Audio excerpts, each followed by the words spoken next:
ನೀವು ಅಂದ್ಕೊಂಡಿದ್ದು ನಿಜ. ನಾನೊಬ್ಬ ಪತ್ರಿಕೋದ್ಯಮಿ, ರಾಜಕೀಯ ವರದಿಗಾರ, ರಾಜಕೀಯ ವಿಶ್ಲೇಷಕ, ರಾಜಕೀಯ ಚರ್ಚಾ ಕಾರ್ಯಕ್ರಮದಲ್ಲಿ ಪಾಲ್ಗೊಳ್ಳುವವನು. ಆದರೆ ನಾನು ಅಂದರೆ ಇಷ್ಟೇ ಅಲ್ಲ. ನನಗೆ ವಿಚಿತ್ರ ಮೋಹ ಇರೋದು ಹಿಮಾಲಯದ ಮೇಲೆ. ಹಾಗೆ ಹಲವಾರು ವರ್ಷಗಳ ಕಾಲ ಹಲವಾರು ಬಾರಿ ನಾನು ಹಿಮಾಲಯನ ಸುತ್ತಿದ್ದೇನೆ. ಅಲ್ಲಿ ಸಾಧು ಸಂತರನ್ನು ಹುಡುಕಿಕೊಂಡು ಓಡಾಡಿದ್ದೇನೆ. ಹಾಗೆಯೇ ಗಾಳಿಯಲ್ಲಿ ಹಾರುವವರನ್ನು ನೋಡಿದ್ದೇನೆ, ನೆಲದ ಮೇಲೆ ಮಲಗುವವರನ್ನು ನೋಡಿದ್ದೇನೆ. ಒಂದೇ ಸಂದರ್ಭದಲ್ಲಿ ಒಂದು ಕಡೆಯಲ್ಲ, ಎರಡು ಕಡೆ ಇರುವ ಸಾಧುಗಳನ್ನು ನೋಡಿದ್ದೇನೆ. ಇಂತಹ ಸಾಧು ಸಂತರ ನನ್ನ ಅನುಭವ ಏನಿದೆ ಅದು ನನ್ನ ಮನಸ್ಸಿನಲ್ಲಿ ಇವತ್ತಿಗೂ ಅಚ್ಚಳಿಯದೆ ಹಾಗೆ ಉಳಿದಿದೆ. ಆ ಅನುಭವವನ್ನೇ ನಾನು ತಮ್ಮ ಮುಂದೆ ತಂದಿಡ್ತಾ ಇದ್ದೇನೆ.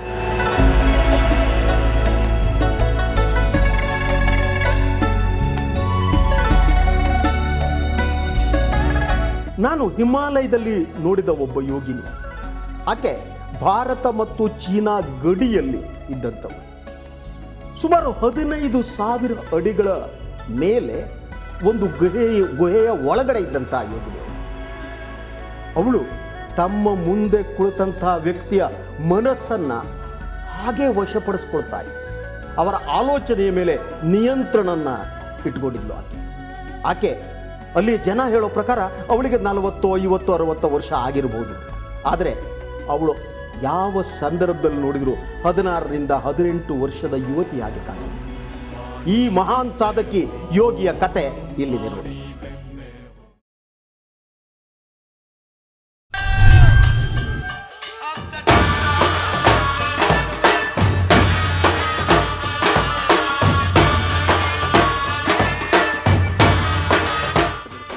ಏನು ಮಗು? ಆಶ್ಚರ್ಯ ಆಯ್ತಾ? ಮಗು ಅಂದ್ರೆ ಮಗು. ನಂಗೇನೋ ಆಗ್ತಿದೆ. ನಂಗೆ ಬಾಲ್ಯ ನೆನಪಾಗ್ತಿದೆ. ಅಮ್ಮ ಸ್ನಾನ ಮಾಡಿಸ್ತಿದ್ದಾಳೆ, ನಾ ಗೋಲಿ ಆಡ್ತಿದ್ದೀನಿ. ಹೌದು, ಈಗ ನೀನ್ ಮಗು. ನಾವೇನ್ ಆಲೋಚನೆ ಮಾಡ್ತೀವೋ ಅದೇ ನಾವು. ಈಗ ನೀನ್ ಮಗು.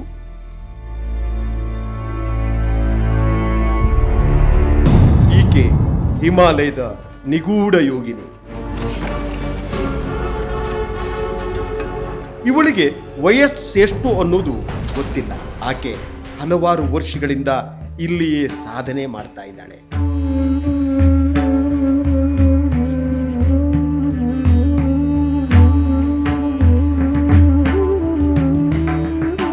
ಒಂದು ಅರ್ಥದಲ್ಲಿ ಈಕೆಗೆ ಮನುಷ್ಯ ಸಂಬಂಧನೇ ಇಲ್ಲ.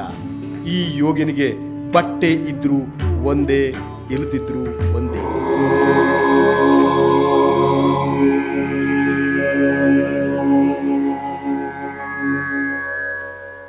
ಈಗ ನೋಡ್ತಾ ಇರೋ ಈ ಯೋಗಿನಿಯನ್ನ ನಾನು ಭೇಟಿ ಮಾಡಿದ್ದು ಭಾರತ ಮತ್ತು ಚೀನಾದ ಗಡಿಯಲ್ಲಿ. ನೇಪಾಳದ ರಾಜಧಾನಿ ಕಠ್ಮಂಡುವಿನಿಂದ ಸುಮಾರು 150 ಕಿಲೋಮೀಟರ್ ದೂರದಲ್ಲಿ. ಅಂದು ಸಂಜೆ ನಾನು ಆ ಗುಹೆಯಲ್ಲಿ ಈ ಯೋಗಿನಿಯ ಜೊತೆ ಕುಳಿತಿದ್ದೆ. ನಿನ್ನ ಪಂಚೇಂದ್ರಿಯಗಳೇ ನಿಂಗೆ ಸತ್ಯ. ನೀನ್ ನೋಡಿದ್ದು, ನೀನ್ ಕೇಳಿದ್ದು, ನೀನ್ ವಾಸನೆ ತಗೊಂಡಿದ್ದು, ನಿನ್ ನಾಲ್ಗೆ ರುಚಿ, ಇದನ್ನೇ ಸತ್ಯ ಅನ್ಕೊಂಡಿದ್ಯಾ ಮೂರ್ಖ. ಇದನ್ನೆಲ್ಲ ಮೀರಿದ ಒಂದು ಸತ್ಯ ಇದೆ. ಯೋಗಿನಿಯ ಈ ಮಾತುಗಳು ಕೇವಲ ಮಾತುಗಳಾಗಿರಲಿಲ್ಲ, ಅದು ನದಿಯ ಹರಿಯುವಿಕೆಯ ಹಾಗಿತ್ತು. ಆಕೆಯ ಸೌಂದರ್ಯ, ಅದನ್ನು ಹೇಳೋದಕ್ಕೆ ಶಬ್ದಗಳೇ ಇರಲಿಲ್ಲ. ನಾನು ಆಕೆಯನ್ನ ನೋಡ್ತಾ ಇದ್ದೆ. ಆಕೆ ಸುಮ್ಮನೆ ನಗ್ತಾ ಇದ್ದಳು. ಅದು ಅಮ್ಮನ ನಗು ಆಗಿತ್ತು, ಅದು ಮಗುವಿನ ನಗು ಆಗಿತ್ತು, ಅದು ದೇವರ ನಗು ಆಗಿತ್ತು. ಕಳ್ಳ ಅನ್ಕೊಂಡ್ರೆ ಕಳ್ಳ, ಸುಳ್ಳ ಅಂತ ತಿಳ್ಕೊಂಡ್ರೆ ಸುಳ್ಳ. ಈಗ ನೀನು ಚಿಕ್ಕ ಬಾಲಕ, ಇನ್ನು ನೀನು ಅಮ್ಮನ ಎದೆ ಹಾಲು ಕುಡಿಯೋ ಮಗು.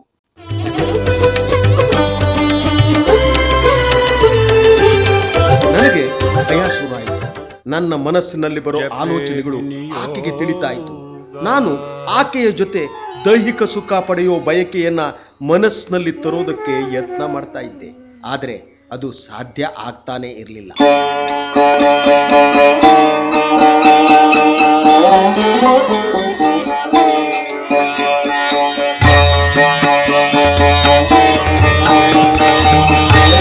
ನಾನು ನನ್ನ ಬಾಲ್ಯದ ನೆನಪುಗಳಿಂದ ಹೊರಬರುವುದಕ್ಕೆ ನಡೆಸ್ತಾ ಇದ್ದ ಯತ್ನ, ಆದರೆ ಅದು ಸಾಧ್ಯವಾಗದೆ ನನ್ನ ಮೈ ಬೆವರಿತು. ಕಾಲು ಕೈಗಳು ಜೀವ ಕಳೆದುಕೊಂಡು ನಿಸ್ತೇಜವಾಗಿತ್ತು. ನಾನು ನನ್ನ ಬಾಲ್ಯಕ್ಕೆ ಹಿಂತಿರುಗಿ ಬಿಟ್ಟಿದ್ದೆ.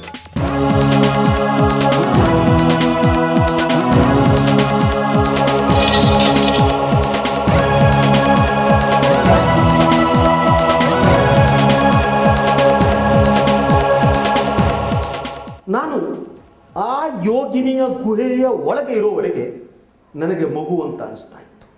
ಆಕೆ ತಾಯಿಯಾಗಿದ್ಲು. ಪ್ರಕೃತಿಯ ಮಾತೆ ಹಾಗೆ, ನನ್ನ ಅಮ್ಮನ ಹಾಗೆ, ನಿಮ್ಮ ಅಮ್ಮನ ಹಾಗೆ, ಎಲ್ಲರ ಅಮ್ಮನ ಹಾಗೆ.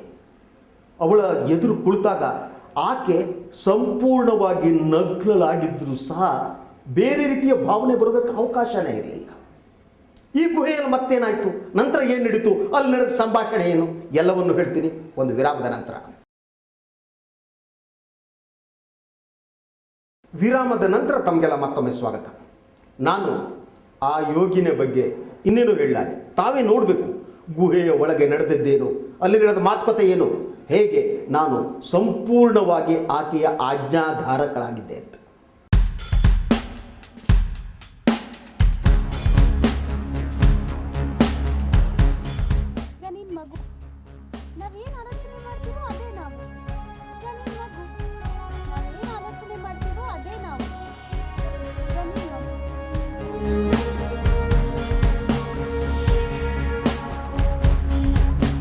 ಯೋಗಿನಿ ಮಾತನಾಡ್ತಾನೇ ಇದ್ರು. ನಾನು ಅವರ ಮಗುವಾಗಿದ್ದೆ. ಮಗುವಿಗೆ ತಾಯಿಯ ಜೊತೆ ಹಠ, ತಾಯಿಗೆ ಮಗುವಿನ ಬಗ್ಗೆ ವಾತ್ಸಲ್ಯ.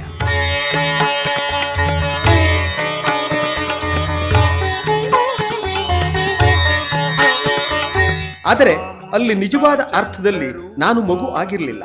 ಆಕೆ ನನ್ನ ತಾಯಿಯೂ ಆಗಿರಲಿಲ್ಲ. ನಾನು ಒಂದು ಗಂಡು, ಆಕೆ ಒಂದು ಹೆಣ್ಣು. ಇಬ್ಬರಿಗೆ ಸಮಾನ ಆಗಿರೋದು ಯೌವನ. ಆದರೆ ಅಲ್ಲಿ ಆಕೆ ನನ್ನನ್ನ ಮಗುವನ್ನಾಗಿ ಮಾಡಿಬಿಟ್ಟಿತ್ತು. ನಾನು ಯುವಕ ಎನ್ನುವುದನ್ನ ನೆನಪು ಮಾಡಿಕೊಳ್ಳೋದಕ್ಕೆ ಯತ್ನ ನಡೆಸ್ತಾ ಇದ್ದೆ, ಆದರೆ ಅದು ನೆನಪಿಗೆ ಬರ್ತಾನೆ ಇರಲಿಲ್ಲ.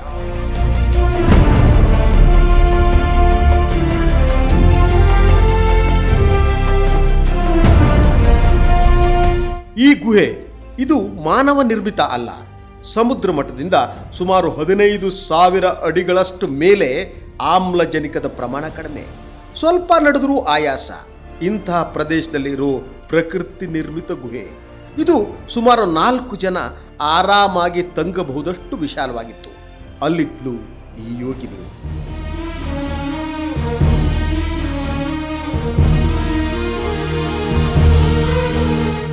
ಆಕೆ ಕೆಲವು ಹಣ್ಣುಗಳನ್ನು ತಂದು ನನ್ನ ಮುಂದೆ ಇರಿಸಿತು.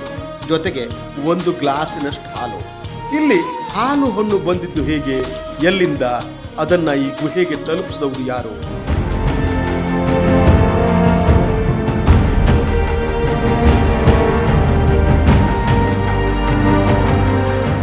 ನನ್ನ ಹೊಟ್ಟೆ ಹಸಿದಿತ್ತು. ನಾನು ಹಣ್ಣುಗಳನ್ನು ತೆಗೆದುಕೊಂಡೆ. ಮಗು ಆಹಾರ ಕೊಡುವವನು ಅವನು. ಅದೊಂದು ಶಕ್ತಿ. ಅದು ಹೇಗೆ ಬಂತು ಅನ್ನೋದು ನಿನಗೆ ಸಂಬಂಧಿಸದ ವಿಚಾರ ಅಲ್ಲ. ನಿನಗೆ ಹಸಿವಾಗಿದೆ, ಹಸಿವೆಯನ್ನ ತಳಿಸ್ಕೊಳ್ಬೇಕು ಅಷ್ಟೇ. ದೇಹ ಕೇಳಿದ್ದನ್ನ ಕೊಡೋದು ನಮ್ಮ ಧರ್ಮ. ಹೇಗೆ ಕೊಡ್ತೇವೆ ಅನ್ನೋದು ಅಷ್ಟು ಮುಖ್ಯ ಅಲ್ಲ. ನಾನು ಹಣ್ಣು ತಿನ್ನತೊಡಗಿದೆ. ಕುಳಿತಲಿಂದ ಎದ್ದು ನಿಂತ ಯೋಗಿನಿ ಹಾಗೆ ಗುಹೆಯ ಇನ್ನೊಂದು ಮೂಲೆಗೆ ಹೋದರು.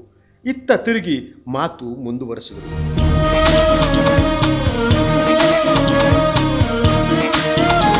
ನಾನು ಯಾಕೆ ನಗ್ನನಾಗಿದ್ದೇನೆ ಅಂತ ಯೋಚಿಸ್ತಿದ್ಯಾ ಮಗು? ನಗ್ನತೆ ಅನ್ನೋದು ಸತ್ಯ. ಅದು ಅರ್ಥ ಆದರೆ ಸೌಂದರ್ಯ ತಿಳಿಯುತ್ತೆ. ಸೌಂದರ್ಯ ಬೇರೆ ಅಲ್ಲ, ದೇವರು ಬೇರೆ ಅಲ್ಲ. ನಾನು ಅವರನ್ನ ಸುಮ್ಮನೆ ನೋಡ್ತಾ ಇದ್ದೆ. ನನಗೆ ಅವರು ಎಂದು ಹೇಳೋದಕ್ಕೂ ಸಾಧ್ಯ ಆಗ್ತಾ ಇರಲಿಲ್ಲ. ಅಮ್ಮನನ್ನು ಅವರು ಅಂತ ಕರೆಯೋದು ಹೇಗೆ? ಹಾಗೆ ನನಗೆ ವಿಚಿತ್ರ ಮರವು ನನ್ನ ಹೆಸರು ಮರೆತು ಹೋಗಿತ್ತು. ನಾನು ಬಂದಿದ್ದು ಎಲ್ಲಿಂದ ಅನ್ನೋದು ನೆನಪಿನಲ್ಲೇ ಇರಲಿಲ್ಲ. ನಾನು ಅಮ್ಮನ ಕಣ್ಣುಗಳನ್ನು ಮಾತ್ರ ನೋಡ್ತಾ ಇದ್ದೆ. ಅಲ್ಲಿ ವಾತ್ಸಲ್ಯ ಇತ್ತು, ಅಲ್ಲಿ ಪ್ರೀತಿ ಇತ್ತು. ಅಮ್ಮ ತನ್ನ ನೋಟದಲ್ಲಿ ಪ್ರೀತಿಯನ್ನ ಹರಿಸ್ತಾನೆ ಇದ್ಲು. ಮಗನೇ, ನೀನು ಎಲ್ಲಿಂದ ಬಂದಿದ್ದು ಗೊತ್ತಿದೆಯಾ? ನೆನಪು ಮಾಡ್ಕೋ.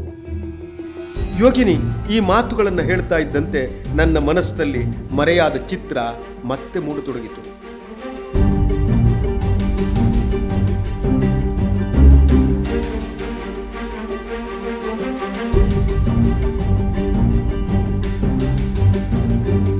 ಹೌದು, ಬೆಂಗಳೂರಿನಿಂದ ಉತ್ತರ ಭಾರತ ಪ್ರಯಾಣ ಕೈಗೊಂಡವನು ನಾನು.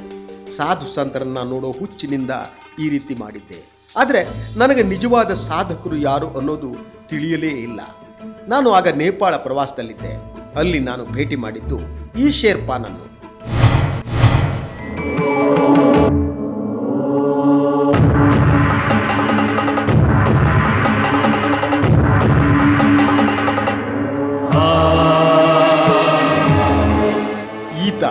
ಅಬ್ಬಬ್ಬ, ಮಾತು ಕಡಿಮೆ, ಮುಖದಲ್ಲಿ ನಗಿಯೇ ಇಲ್ಲ.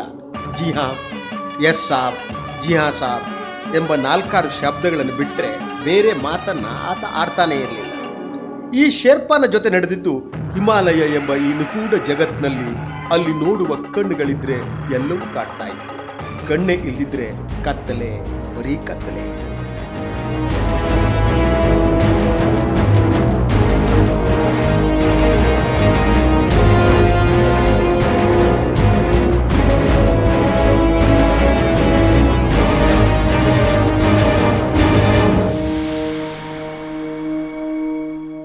ಆತ ಹಿಮಾಲಯದ ಸಾಧು ಸಂತರ ಜಗತ್ನಲ್ಲಿ ನನ್ನನ್ನು ತಂದು ನಿಲ್ಲಿಸಿಬಿಟ್ಟಿದ್ದ. ನಾನು ನನ್ನ ಬದುಕಿನಲ್ಲಿ ಎಂದೂ ನೋಡುವುದಿರುವುದನ್ನ ಅಲ್ಲಿ ನೋಡಿದೆ. ಹೀಗೆ ನಾನು ಭೇಟಿ ಮಾಡಿದ್ದು ಈ ಯೋಗಿನಿಯನ್ನ.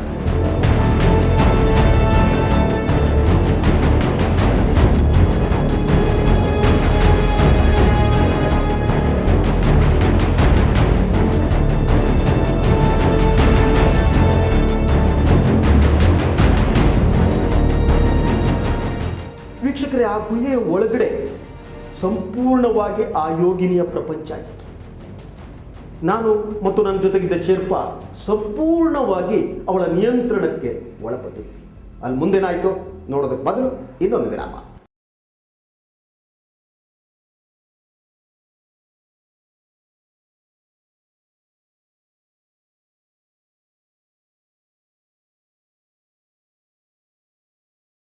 ವೀಕ್ಷಕರೇ, ತಮಗೆಲ್ಲ ವಿರಾಮದ ನಂತರ ಮತ್ತೊಮ್ಮೆ ಸ್ವಾಗತ. ಆ ಗುಹೆಯ ಒಳಗೆ ಎಂಥ ಚಿತ್ರ ವಿಚಿತ್ರ ಘಟ್ಟಗಳು ನಡೀತಾ ಇದ್ವು ಅಂತಂದ್ರೆ, ಒಮ್ಮೆ ಹಸು ಹುಲಿಯಾಗಿ ಕರ್ತಾ ಇತ್ತು, ಹುಲಿ ಹಸುವಾಗಿ ಕರ್ತಾ ಇತ್ತು. ಆ ಯೋಗಿನಿ ಏನು ಹೇಳ್ತಾ ಇದ್ರೋ ಅವರು ಹೇಳಿದಂತೆ ಎಲ್ಲ ಕಾಣ್ತಾ ಇತ್ತು. ನೋಡಿ ಈಗ ಮುಂದಿನ ಕಥೆ.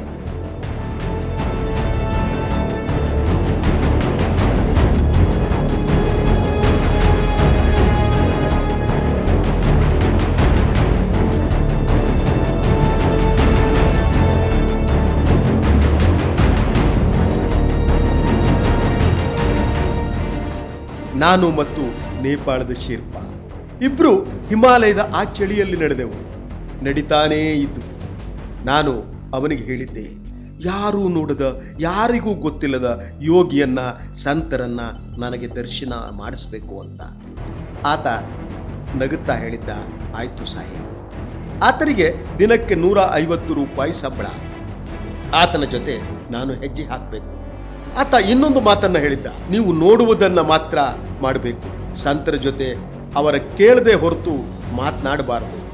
ಸುಮ್ಮನೆ ನೋಡಿ ಅನುಭವಿಸಿ, ನಿಮಗೆ ಈ ಬದುಕು, ಆಧ್ಯಾತ್ಮ, ದೇವರು ಎಲ್ಲ ಅರ್ಥ ಆಗತ್ತೆ. ಆತ ಆಡಿದ ಮಾತು ಇಷ್ಟೇ, ಮತ್ತೆ ಆತ ಮಾತನಾಡಲೇ ಇಲ್ಲ.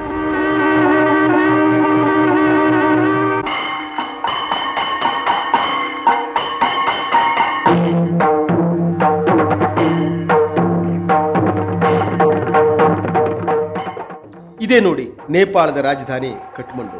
ಇಲ್ಲಿಂದ ನಾವು ಹೊರಟಿದ್ದು ಭಕ್ತಪುರಕ್ಕೆ, ಅಲ್ಲಿಂದ ಪೊಕಾರೋ ಎಂಬ ಅರೆಪಟ್ಟಣಕ್ಕೆ, ಅಲ್ಲಿಂದ ಮುಂದೆ ಎಲ್ಲಿಗೂ ಗೊತ್ತಿಲ್ಲ.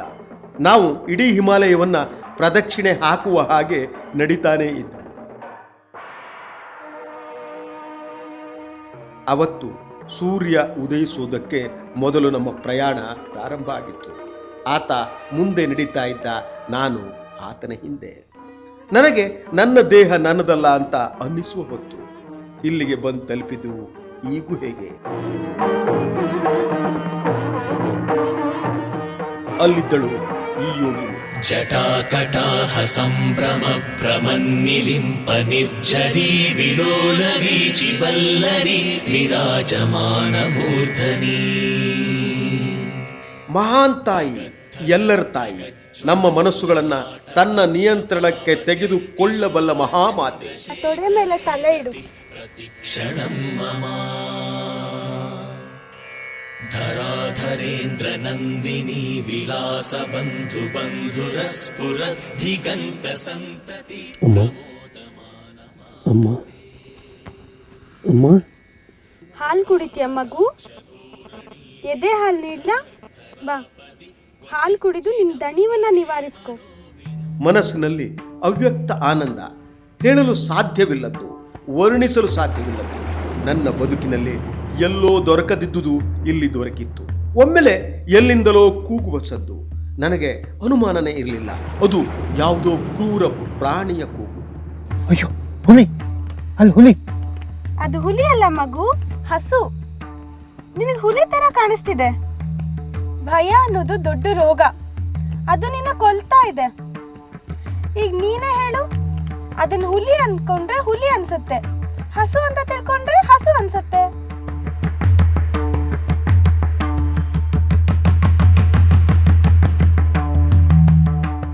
ನಾನು ಆ ಗುಪ್ತ ಗುಹೆಯಲ್ಲಿ ಕಳೆದು ಹೋಗಿದ್ದೆ.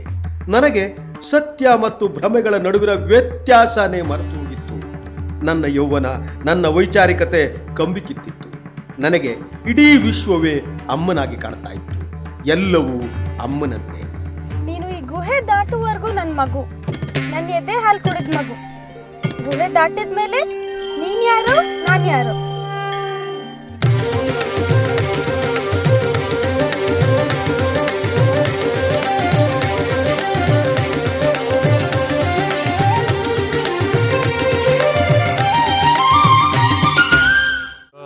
ಮರುದಿನ ಗುಪ್ತ ಗುಹೆಯಿಂದ ನಾನು ಹೊರಕ್ಕೆ ಬಂದೆ. ಆ ಗುಹೆಯ ಗಡಿಯನ್ನ ದಾಟುವವರೆಗೂ ನಾನು ಮಗುವಾಗಿದ್ದೆ. ಆ ಯೋಗಿನಿ ಅಮ್ಮನಾಗಿದ್ಲು.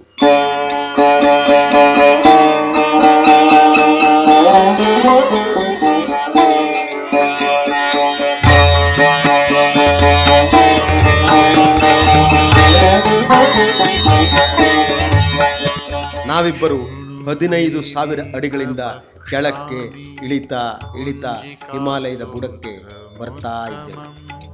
ಯೇನ ಮಂತ್ರ ಪ್ರಭಾವೇಣ ಚಂಡೀ ಜಾಪಃ ಶುಭೋ ಭವೇತ್. ಆ ಯೋಗಿನಿ ಹೇಳಿದ ಕೊನೆಯ ಮಾತು, ನೀನು ಈ ಗುಹೆಯ ಒಳಗೆ ಇರುವವರೆಗೆ ನನ್ನ ಮಗು. ಇಲ್ಲಿಂದ ಹೊರಗಡೆ ಹೋದ ಮೇಲೆ ನೀನು ಯಾರು, ನಾನು ಯಾರು? ಅಲ್ಲಿ ಆದದ್ದು ಅದೇ. ಆ ಗುಹೆಯ ಒಳಗೆ ನಾನು ಇರುವವರೆಗೆ ಸುಮಾರು 24 ಗಂಟೆಗಳ ಕಾಲ ನನಗೆ ನನ್ನ ಬಾಲ್ಯ ಮಾತ್ರ ನೆನಪಾಗ್ತಾ ಇತ್ತು.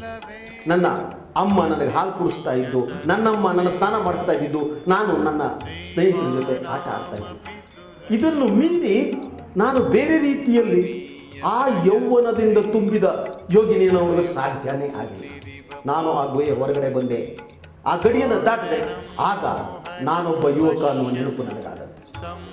ಹಿಮಾಲಯದಲ್ಲಿ ಇಂಥ ಹಲವು ಸಾಧು ಸಂತರು ನಾನು ಭೇಟಿ ಮಾಡಿದ್ದೇನೆ. ಪ್ರತಿಯೊಬ್ಬ ಸಾಧು ಸಂತರದ್ದು ಒಂದು ನಿಗೂಢ ಕಥೆ. ಈ ಕಥೆಯನ್ನು ನಾನು ಪ್ರತಿ ವಾರ ತಮ್ಮ ಮುಂದೆ ತಂದಿದ್ದೇನೆ. Good night.